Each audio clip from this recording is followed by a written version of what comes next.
अच्छा, अब यहाँ पर साइक्लोएल्कीन को नाम देने के असूल लिखे हुए हैं। सबसे पहले आप मॉलिक्यूल में मौजूद सबसे लंबी चेन की शनाख्त करते हैं, फिर इसे नाम देते हैं। तो चलिए ऐसा करते हैं। जैसा कि हम देख सकते हैं कि इस मिसाल में सबसे लंबी चेन के पास 5 कार्बन मौजूद है, तो ये पेंटेन कहलाएगा। दूसरा स्टेप ये होता है कि हम फिर अपनी चेन में मौजूद कार्बन को नंबर देते हैं, जिसमें सब्स्टिट्यूएंट्स को मुमकिना सबसे कम नंबर देने होते हैं। तो मैं इस चेन को सीधे हाथ से या उल्टे हाथ से नंबर दे सकती हूँ। अगर मैं इसे उल्टे हाथ की तरफ से नंबर देना शुरू करूँ तो मैं इस सब्स्टिट्यूएंट को दूसरा नंबर दूंगी, और अगर मैं इसे सीधे हाथ की तरफ से नंबर देना शुरू करूँ तो इस सब्स्टिट्यूएंट को चौथा नंबर आएगा। लिहाजा इस मिसाल में उल्टे हाथ से नंबर देना शुरू करना ही सही तरीका है। अब अपने सब्स्टिट्यूएंट की शनाख्त करना और इन्हें नाम देना तीसरा स्टेप है। तो मैं जानती हूँ कि ये मिथाइल ग्रुप है और मिथाइल ग्रुप हमें कार्बन नंबर 2 पर मिला है, तो मैं लिखूंगी 2 मिथाइल पेंटेन, और ये इस डॉट स्ट्रक्चर का बिल्कुल सही IUPAC नाम होगा। अब इसमें मुझे चौथे स्टेप की फिक्र करने की जरूरत नहीं है, क्योंकि इसमें सिर्फ एक ही सब्स्टिट्यूएंट मौजूद है। तो जब हमारे पास मुतादिद सब्स्टिट्यूएंट होते हैं तो फिर हमें अल्फाबेट के असूल के मुताबिक इन्हें नाम देना होता है। तो 2 मिथाइल पेंटेन इस मॉलिक्यूल का दुरुस्त IUPAC नाम है, और आपको इस नाम की मदद से इसका डॉट स्ट्रक्चर बनाना आना चाहिए। चलिए एक और मिसाल देखते हैं। सबसे पहले इसमें सबसे लंबी चेन ढूंढे और फिर इसे नाम दे। तो यहाँ मेरे पास 1 2 3 4 5 6 कार्बन है, तो ये हो गया हेक्सेन। अब हमें सब्स्टिट्यूएंट को मुमकिना तौर पर सबसे कम नंबर देना होगा। तो एक बार फिर मेरे पास ये दोनों मौके मौजूद हैं कि या तो मैं इसे उल्टे हाथ से गिनना शुरू करूं या फिर सीधे हाथ से। लेकिन इस सूरत में उल्टे हाथ से गिनना शुरू करने से हम अपने सब्स्टिट्यूएंट को सबसे कम नंबर दे सकेंगे। यहाँ मेरे पास सब्स्टिट्यूएंट कौन कौन से मौजूद हैं? फिर तो इस बार मेरे पास 2 मिथाइल ग्रुप्स मौजूद हैं, तो मैं इसे डाई मिथाइल कहूंगी। तो ये हो जाएगा डाई मिथाइल हेक्सेन, और ये दोनों मिथाइल ग्रुप्स कार्बन नंबर 2 से आ रहे हैं। तो मुझे यहाँ लिखना होगा 2,2 डैश डाई मिथाइल हेक्सेन। अगर आप प्रीफिक्स की बात करें तो आप डाई 2 के लिए इस्तेमाल करते हैं, ट्राई 3 के लिए, और टेट्रा 4 के लिए, इसी तरह पेंटा 5 के लिए और हेक्सा 6 के लिए। तो चलिए अब नॉमेनक्लेचर की एक और मिसाल करते हैं। इस मॉलिक्यूल को देखें और इसमें सबसे लंबी कार्बन चेन ढूंढे। तो चलिए देखते हैं इसमें जो कार्बन मौजूद है इनकी तादाद है 1 2 3 4 5 6 और 7। अब अगर इसे हम नाम दें तो ये हो जाएगा हेप्टेन, क्योंकि इसमें 7 कार्बन है। तो यहाँ मेरे पास ये हेप्टेन मौजूद है। अब हम इसे नंबर देंगे ताकि हम अपने सब्स्टिट्यूएंट को मुमकिना तौर पर सबसे कम नंबर दे सकें। इस बार सीधे हाथ से गिनना शुरू करना ज्यादा मुनासिब है, क्योंकि ऐसा करने से पहले सब्स्टिट्यूएंट को गिनती में दूसरा नंबर मिल जाएगा। अब अपने सब्स्टिट्यूएंट को पहचानना और इन्हें नाम देना तीसरा स्टेप होता है। तो यहाँ पर मिथाइल ग्रुप कार्बन नंबर 2 पर हमें मिल रहा है, और फिर कार्बन नंबर 4 पर हमें इथाइल ग्रुप मिल रहा है। अब इन दोनों में से पहले कौन आ रहा है, मिथाइल ग्रुप या इथाइल ग्रुप? अब देखिए चौथे असूल के मुताबिक आप इसे अल्फाबेटिकली तरतीब दे सकते हैं। तो N से पहले E आता है, इसलिए आप मिथाइल से पहले इथाइल लिखेंगे। तो यहाँ इथाइल ग्रुप कार्बन नंबर 4 पर मौजूद है, तो हम लिखेंगे 4 इथाइल, और फिर मिथाइल ग्रुप कार्बन नंबर 2 से निकल रहा है, तो फिर हम लिखेंगे 2 मिथाइल। तो ये हो जाएगा 4 इथाइल 2 मिथाइल हेक्सेन। चलिए अब दूसरे मॉलिक्यूल पर चलते हैं। ये थोड़ा सा मुश्किल है ना, लग रहा है देखने में। तो चलिए सबसे पहले हम कार्बन की सबसे लंबी चेन देखते हैं। तो यहाँ पर मेरी कार्बन की सबसे लंबी चेन में कितने कार्बन है भला? ये 8 कार्बन है इसमें। ये दोनों बिल्कुल एक जैसे डॉट स्ट्रक्चर है, तो ये दोनों ही ऑक्टेन होंगे। ठीक हो गया। अब चलिए कार्बन चेन में मौजूद दूसरे कार्बन को गिनते हुए अपने सब्स्टिट्यूएंट को मुमकिना तौर पर सबसे कम नंबर देते हैं। तो अगर अब हम अपने उल्टे हाथ से इसे नंबर देना शुरू करते हैं तो यहाँ पर मेरे पास ये सब्स्टिट्यूएंट कार्बन नंबर 2 पर मुझे मिलेगा, और अगर मैं सीधे हाथ से नंबर देना शुरू करूँ ना तो फिर भी ये सब्स्टिट्यूएंट मुझे कार्बन नंबर 2 पर ही मिलेगा। इन दोनों का ही मुकम्मल नाम लिख देते हैं, फिर देखते हैं कि हमें क्या मिलता है। तो यहाँ उल्टे हाथ पर मेरे पास कौन कौन से और कितने सब्स्टिट्यूएंट है? तो यहाँ मेरे पास 5 मिथाइल ग्रुप्स मौजूद हैं, तो ये पेंटामीथाइल होगा, पेंटामीथाइल ऑक्टेन। और जाहिर सी बात है कि ये दोनों एक ही जैसे डॉट स्ट्रक्चर है, तो ये दोनों ही पेंटामीथाइल ऑक्टेन होंगे। तो ये हो जाएंगे पेंटामीथाइल ऑक्टेन। अब ये तमाम मिथाइल ग्रुप भला किस किस कार्बन पर मौजूद है? तो उल्टे हाथ पर ये दूसरे, तीसरे, सातवें और फिर सातवें कार्बन पर मौजूद है। तो ये हो जाएगा 2, 3, 3, 7 पेंटामिथाइल ऑक्टेन। लेकिन अब अगर मैं सीधे हाथ वाले स्ट्रक्चर पर देखूं ना, तो यहाँ मेरे पास ये मिथाइल ग्रुप दूसरे, छठे और सातवें कार्बन पर मौजूद है। लेकिन मैं यहाँ पे सब्स्टिट्यूट को सबसे कम या छोटा नंबर देना चाहती हूँ। मैं पहले ही देख चुकी हूँ कि यहाँ पहला नंबर यानी कि 2 दोनों जगह पर एक ही जैसा है, तो इसे तो रहने देना, आगे चलते हैं। अब अगले नंबर को देखिए तो यहाँ मेरे पास 3 है और यहाँ 2, लेकिन आप हमेशा सब्स्टिट्यूएंट को छोटा नंबर देना चाहेंगे। तो अब इधर चूंकि 3 के मुकाबले में 2 छोटा नंबर है, लिहाजा इस मॉलिक्यूल का सही IUPAC नाम ये होगा 226667 पेंटामिथाइल ऑक्टेन। अच्छा, एक कानून होता है पॉइंट ऑफ डिफरेंस रूल। तो इस कानून के तहत आपको अपने सब्स्टिट्यूएंट को सबसे छोटा नंबर देना होता है। अगर पहले नंबर एक जैसे हो तो फिर आप अगले नंबर का मुआवजा करेंगे, अगर दूसरा नंबर भी एक जैसा हो तो फिर आप अगले यानी तीसरे नंबर का मुआवजा करेंगे। इसी तरह से फिर आगे भी आप नंबर्स का मुआवजा करते रहेंगे। तो यहाँ पर पॉइंट ऑफ डिफरेंस या फर्क की जगह ये दूसरे नंबर पर है। चले अब साइक्लोएल्केन को देखते हैं।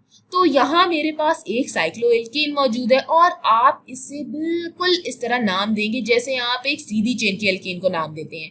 सबसे पहले आप कार्बन की सबसे लंबी चेन ढूंढेंगे। तो इधर ये सबसे लंबी चेन रिंग की शक्ल में मौजूद है। तो यहाँ हमारे पास रिंग में कुल 6 कार्बन है। तो साइक्लोहेक्सेन इस मॉलिक्यूल का पेरेंट नेम होगा। अब हम रिंग में मौजूद कार्बन को नंबर देंगे ताकि सब्स्टिट्यूएंट को सबसे छोटा नंबर दे सके। तो यहाँ पर ये सब्स्टिट्यूएंट मेरे पास मौजूद है और मैं जानती हूँ कि ये एक इथाइल ग्रुप है। अब मैं इस रिंग को इस तरह से नंबर देना चाहूंगी कि इस सब्स्टिट्यूएंट के पास सबसे छोटा नंबर हो। तो जाहिर सी बात है कि ये हो जाएगा नंबर 1। अब ये बताएं कि मैं रिंग में किस तरफ जाऊं। तो मैं आपको बताती हूँ कि मैंने किस तरफ जाना है। इस मिसाल में आप किसी भी तरफ नंबर दे सकते हैं, क्योंकि इसका नाम दोनों सूरतों में एक ही जैसा होगा। क्योंकि यहाँ मेरे पास सिर्फ एक ही सब्स्टिट्यूएंट मौजूद है। तो यहाँ पर 6 कार्बन है जिसमें कार्बन नंबर 1 से इथाइल ग्रुप निकल रहा है। तो मैं इसे 1 इथाइल साइक्लोहेक्सेन कहूंगी। आप चाहें तो बेशक यहाँ एक ना भी लिखें और इसे सिर्फ इथाइल साइक्लोहेक्सेन लिख लें, ऐसा लिखना भी दुरुस्त होगा। तो यूं हम साइक्लोएल्केन को नाम देते हैं। अब चलें थोड़े से मुश्किल साइक्लोएल्केन पर चलते हैं। तो यहाँ एक बार फिर मैं देख सकती हूँ कि ये साइक्लोहेक्सेन है। अब मुझे अपने सब्स्टिट्यूएंट को सबसे छोटा नंबर देना है। तो इन कार्बन में से कार्बन नंबर 1 आप किस को चुनेंगे? मैं इसे भी कार्बन नंबर 1 कह सकती हूँ और मैं इसे भी कार्बन नंबर 1 कह सकती हूँ। अब अगर मैं इस ऊपर वाले कार्बन को कार्बन 1 बना दूं तो यहाँ मेरे पास 2 सब्स्टिट्यूट कार्बन 1 पर मिलेंगे। लेकिन अगर मैं इस नीचे वाले कार्बन को कार्बन 1 बनाऊं तो इधर मेरे पास सिर्फ एक ही सब्स्टिट्यूट कार्बन नंबर 1 पर आएगा, है ना। लिहाजा पॉइंट ऑफ डिफरेंस कानून के मुताबिक ये कार्बन नंबर 1 नहीं हो सकता। तो कार्बन नंबर 1 ये वाला कार्बन होगा। अब मैं अपनी रिंग को किस तरह से नंबर दूं? तो मैं इसे नुमाया कर देती हूँ। ये 1, 2, 3, 4, 5, 6 इस तरह से, या फिर इस तरह से भी मैं इसे कह सकती हूँ कि ये कार्बन 1 है, फिर ये 1, 2, 3, 4, 5। अच्छा, इसमें से कौन सा तरीका सही है? देखिए, अगर मैं सब्स्टिट्यूएंट्स के बारे में सोचूं ना तो ये इथाइल ग्रुप है। तो यहाँ इसे नंबर देने का ये उल्टे हाथ वाला तरीका बिल्कुल सही है, क्योंकि इस तरीके की मदद से हम अपने सब्स्टिट्यूएंट्स को मुमकिन तौर पर सबसे छोटा नंबर देने के काबिल हो रहे हैं। अब हम इसे नाम देने के लिए तैयार हैं। यहाँ इस पहली मिसाल में मौजूद तमाम सब्स्टिट्यूएंट्स को देखें। यहाँ मेरे पास 2 मिथाइल मौजूद है जो कि कार्बन नंबर 1 से आ रहे हैं। तो ये हो जाएगा डाइमिथाइल। फिर एक इथाइल ग्रुप कार्बन नंबर 3 से आ रहा है। तो अगर हम अल्फाबेट के कानून को सोचें तो हम पहले इथाइल ग्रुप लिखेंगे। तो इसका नाम हो जाएगा 3 इथाइल 1, 1 डाइमिथाइल साइक्लोहेक्सेन। कभी कभार तालिबे इल्म इस अल्फाबेट के कानून में थोड़ा सा उलझ जाते हैं। यहाँ पेरेंट नेम के बारे में अगर सोचे तो अल्फाबेट में एम से पहले ई आता है। इस कानून में प्रीफिक्स से कोई फर्क नहीं पड़ता, लिहाजा अल्फाबेट के हिसाब से तरतीब देते वक्त प्रीफिक्स जैसे डाई को नजरअंदाज कर देना होता है। यहाँ पर आपको इथाइल और मिथाइल का सोचना है बस, लिहाजा इसका दुरुस्त आईयूपैक नाम होगा 3 इथाइल 1 डाई मिथाइल साइक्लोहेक्सेन। चले अब यहाँ मौजूद अगली मिसाल को देखते हैं। अब इसमें मुझे क्या करना होगा कि मैं सबसे पहले सबसे लंबी कार्बन चेन की शनाख्त करूंगी। इसमें साइक्लोएल्कीन कौन सा है? इसमें 5 कार्बन है तो ये साइक्लोपेंटेन होगा। तो चूंकि ये दोनों एक ही मॉलिक्यूल है तो ये दोनों ही साइक्लोपेंटेन होंगे। अब इसमें से कार्बन नंबर 1 क्या होगा?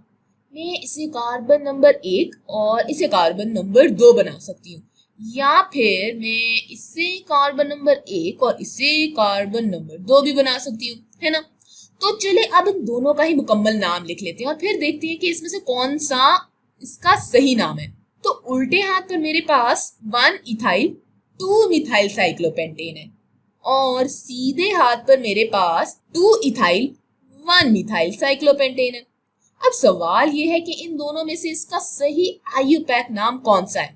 अच्छा, अब यहाँ पॉइंट ऑफ डिफरेंस कानून से काम नहीं चलेगा, क्योंकि यहाँ एक नाम पर मेरे पास इथाइल 2 और मिथाइल 1 पर है और एक में इथाइल 1 और मिथाइल 2 पर है, लिहाजा पॉइंट ऑफ डिफरेंस कानून तो यहाँ नाकाम हो गया। अब जहां पॉइंट ऑफ डिफरेंस कानून का इस्तेमाल नहीं किया जा सकता तो वहां आप अल्फाबेट के कानून का इस्तेमाल करेंगे। तो आप फिर अपने आप से पूछेंगे, अच्छा तो फिर इसमें कार्बन नंबर 1 क्या होगा? एम से पहले ई आता है, इसलिए हम इथाइल ग्रुप को पहले लिखेंगे, तो इथाइल ग्रुप नंबर 1 होगा और इसीलिए ये इस मॉलिक्यूल का सही आईयूपैक नाम है ये।